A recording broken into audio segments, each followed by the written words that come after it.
Hi guys, this is Jurassic Chuck here, and today we're doing the smaller fossil collection I have in one of my drawers. Up in the top one there is the collection which I have from the Isle of Sheppey. It's very small, which I found myself, but that'll be for another video. As you can see, there's not a huge amount, but there is some, and there's quite a good variety. So I'm going to go straight into it, starting with the only non-fossil on here. This is a knife carved out of the, I believe, the upper jaw of a alligator, which my friend got me from the United States for looking after his Mac Bell Snow leopard gecko. You see it still retains two of its teeth, which I find really cool.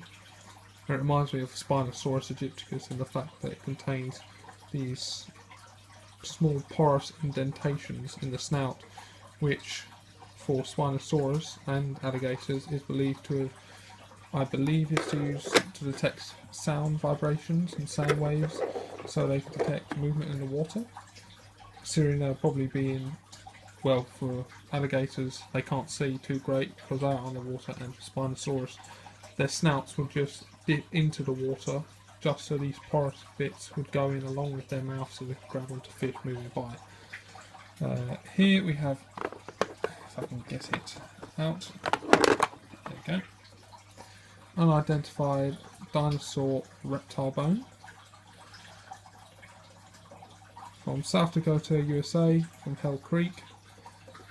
No one knows what Hell Creek is. Very famous fossiliferous location used to find dinosaur fossils at the time, although it is a protected land now.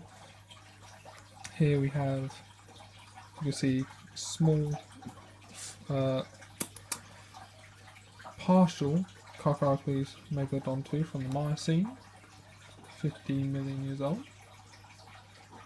See, this one hasn't been polished. It's very smooth. Looks like it could have been having a bit of erosion or corrosion from the water or the sediment it had been battered over the 15 million years this tooth has existed. You can just see the glimmer on it. It's really beautiful.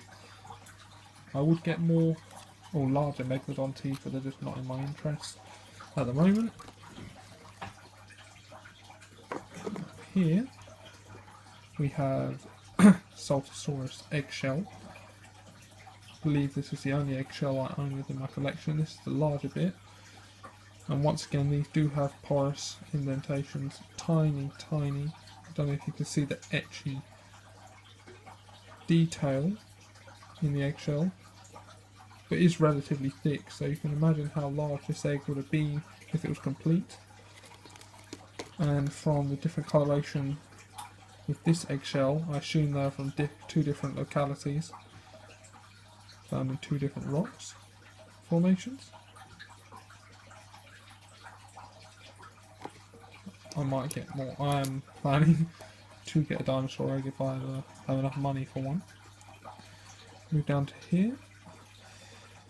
This is, I believe this is opal, not too sure. Do have, well, it is amber at least.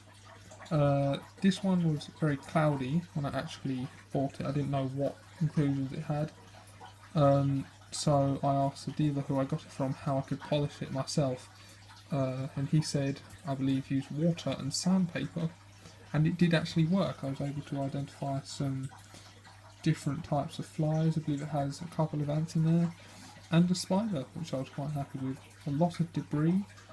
Don't think you'll be able to see in there, but I'll have to use my electronic light microscopes to identify some of them. Here we have a Colombian copal, and it has an ant, mosquito, a moth fly, and a rove beetle in it. The rove beetle is right next to the fly. No, the ant there, sorry. We have two fossils my brother got me from Spain. A mosasaur tooth. I believe it's a mollusk. Or a brachiopod. Not too sure. Here we have Russian amber from the Baltic Sea. It's called Baltic amber. Contains a leaf, a partial leaf within it. when I got it, actually took me forever to figure out what it was. And the deal with playing games with me wouldn't tell me what it was. Oh, I thought it was quite fun. Here we have, I'm going to grab up the larger piece, Dactyloceras, I believe from Whitby in England. See, beautiful texture to its shell. Was originally 3 pieces, but I lost the other piece. I was trying to prep this piece, but my dad decided to get a hammer and hit it really hard and it didn't work. So yeah, now I have a broken Dactyloceras. I have an ammonite here. Not too sure on the species. I remember I found out what it was a few months ago, but I don't really remember what it is now. Quite large really. I would get more, but I only have a limited amount of space on my fossil shelf, and I'd like to make a shelf solid of these. I have 2 polished Orthoceras spears over there. Identified 1, 2, 3. And if you turn it over, there's more. 4, 5. I'll look at the smaller one. 6, 7 there. Not quite cool to me. A random assortment. Different ammonites that I just generally collect over the years. And probably one of the smallest, but the oldest in my collection is this Arathia kingi trilobite, which is 520 million years old, dating back to the Cambrian period. But it's quite an interesting fossil due to the fact you can see the segmentation in this arthropod. I will be looking to get some in Matrix eventually. Back here we have Crocodile Scoot, which broke sadly. At least from Morocco. Same place where you find the Spinosaurus. Hell Creek, we have a piece of Triceratops bone. Here we have Sarcosuchus teeth, one of the largest crocodilians to ever exist.